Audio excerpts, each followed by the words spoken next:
Questions for Coach Beard? Thanks, Chris. I guess from your perspective, what's led him to contribute so early? Hey, Klafke's a really good player. It starts with his competitiveness, his energy, enthusiasm. He loves this game, and when you watch him play, you can tell that. I think in a lot of the ways he's become our on-court emotional guy. That's great for him and really challenging some of other players to play with that same kind of joy. It's really hard to play and be in the rotation, on a top 25 team as a freshman. That's what he's doing. You look at tonight's game, he plays 15 minutes. We're plus 11 when he's in the game. He's the only guy in an Ole Miss jersey that didn't turn the ball over tonight. He gets 2 assists. He gets 2 steals. Plays with great enthusiasm. Runs on the court, off the court. He's the guys that, as we continue to build the program, you get guys like Klafke, and then winning follows pretty quickly. He's a competitive kid. He's got a lot to his game, but just like all young guys, he's trying to get on the floor and impact winning. The most important stat for Klafke is the plus-minus. And again, Ole Miss wins by 11 in his 15 minutes. And so he's doing exactly what we ask of him. I think he's got a huge role this year as SEC play nears. And certainly it doesn't take a smartest guy in the room to understand, man, this guy could be really special one day if he continues to run his own race. Above all, he's competitive, and he has a great joy. He bounces back. He has a short-term memory. You can coach him hard as a young guy, and he wants to help the team. I thought he played well tonight. In a lot of ways, he probably played the best game of anybody in an Ole Miss jersey. Is it that you can learn or did learn from eye tests in a game like this, where they kind of have to scrap one out? First of all, I'll repeat myself. It's a quality team, guys. You can't make this up. A lot of times everybody gets caught up in kind of what's on the jersey. You put those same players and that same coach in SEC jerseys, and everybody's walking out of here probably excited we won the game tonight. So we're pleased we won the game. It's a really good team. I think what we learned is we just got to continue to execute the plan. We're trying to become a better rebounding team, and tonight the bottom line is we didn't get it done. We're trying to take care of the ball. It's been an early part of our identity, and tonight was our worst performance in terms of just turnovers. When you study the turnovers, there's always going to be basketball turnovers. That's why our goal isn't 0 turnovers in a game. There's going to be basketball turnovers.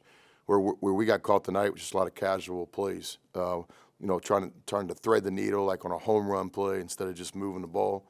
Thought some of our passes, the stat sheet will say the passer had the turnover, but I didn't think we were physical enough tonight to hold guys off, to get the catch in big moments. So we got to continue to work on those 2 areas for sure, rebounding and our assist-to-turnover ratio. That timeout that you took a couple minutes into the second half, because it would seem like it was a 9-point game, a 1-point game, just like that, and 10 minutes later it was a 20-point game and all that. What would you say to your team during that timeout?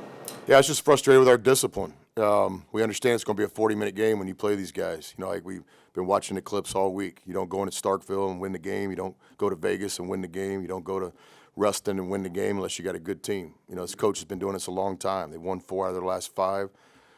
I would pick them as a favorite to win their conference. We'll see if I'm right. I think that team will be in the NCAA tournament this year. It's my opinion. So I thought second half, just mistakes add up. We get an offensive rebound, but we're not strong enough or tough enough to secure it. First shot of the half, we don't hit the rim.